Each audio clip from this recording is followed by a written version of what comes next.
Winter Olympics. The action begins in just 15 days. Can't believe it. And this morning, we can tell you that for the first time in more than 2 decades, Jamaica will be competing in the 4-man bobsled. We're going to talk to 2 members of that team in just a moment. But first, NBC's Carrie Sanders has more on the determined athletes who didn't let pesky warm weather get in the way of their dreams. Hey, Carrie.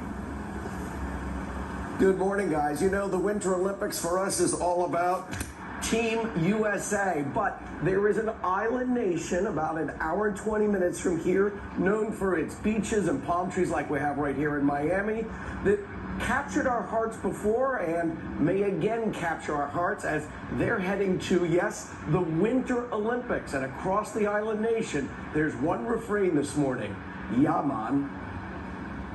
Feel the rhythm, feel the ride, get on up, it's bobsled time. Jamaica's first Olympic bobsled team in 1988 inspired a movie. Go to Olympics, fight for Jamaica. Cool Runnings captured the start of Jamaican bobsled, and this year a new group of athletes is hoping to carry on that legacy. For the first time in more than 2 decades, a 4-man bobsled team from Jamaica has qualified for the Olympics. Go to the Olympics. When the Jamaican bobsled team made its Olympic debut at the Calgary Winter Games, they had a brutal crash. But their walk to the finish line charmed the world. Chris Stokes was part of that original team.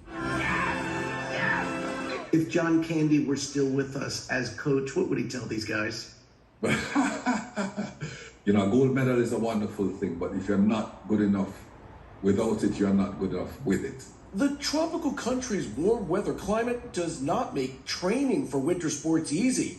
Pilot Shanwayne Stevens, who serves in the UK Royal Air Force, once got a laugh from the Queen herself talking about his methods. So how do you train? During the lockdown, unfortunately, with all the gyms and everything closed, we had to sort of resort to unorthodox sort of training methods. So I've been pushing a car up and down the street. I've had to make a gym. Well, I suppose that's one way to train. In Beijing, Team Jamaica will make even more history, qualifying in the 2-man bobsled and the new women's monobob event. And for the first time, Jamaica will have an Olympic alpine skier. 3 million people on this little dot in the Caribbean, and to see what we're doing, it's absolutely amazing. Might there be a sequel to the movie? Who knows? But let's just hope in competition there are no sequel crashes. Right, guys? All right, Carrie, thank you. We're so happy to welcome in 2 members of the 2022 Jamaican Bobsled Olympic team, the pilot, Shanwayne Stevens, and brakeman, Nimroy Turgott. Guys, good morning. Congratulations. I love the flag waving. Nimroy, this is your first Olympic game, so tell us how it feels. Well, I am absolutely buzzing. I am happy. I am proud of myself and my teammate and what we have accomplished, and we are prepared to go to the Olympics to put on a great show. Shanwayne, you guys have worked so hard. You're the pilot for the team. You've got the 2-man, the 4-man, and you guys have really been a force. So, you know, this isn't a surprise, at least not to you, right? No, absolutely not.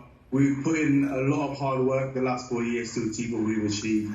And like it said in the VT, over the lockdown, we've even come up with our own ways of getting the training done because we didn't want to leave any stone unturned when it came to qualifying for the game. So we can now look back and say, look, we did absolutely everything that we could have done to achieve our goal, and we've achieved it. Well, we loved how you were talking to the Queen, and you told her about pushing that car, and you got a giggle out of her. What was that moment like for you?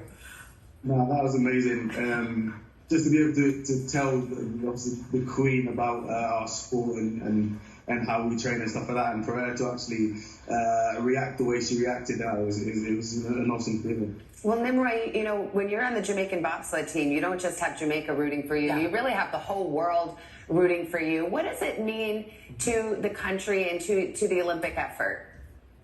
Definitely, it means a lot to Jamaica, knowing that we are a tropical country with no snow, no proper training facility, to train for winter sport, and what we have accomplished, it's really amazing. Well, you know, a lot of people are familiar with the movie Cool Runnings, and we know it's based on that true story. Did you guys get a chance to talk to the other four-man bobsled team? Do they have any advice for you? Yeah, so the original driver, Dudley Stokes, he used to be my driver coach. Unfortunately, he's not a part of the program anymore, but he used to be our driver coach, and we've had countless hours where it was tell us stories of how they used to race and stuff like that back in the day. So he's passed on a lot of knowledge on to me, and then hopefully I can pass on some of my knowledge that I've learned myself to the next generation of Jamaica bobsleigh pilots and athletes as well. Well, you're part of a great legacy. Yeah. We're so proud of you. Happy for you. All your hard work. Thank you for being with us this morning. Congrats, guys. Thank you very much. Smile. Go Jamaica. Yeah, I love it. So Get you pumped good. up. By the way, join us again tomorrow. We're going to mark 2 weeks to go until the Winter Olympics. 16-year-old figure skater Alyssa Liu and hockey star Hilary Knight will be our live guests. Plus, we've got a first look at Team USA's opening ceremony.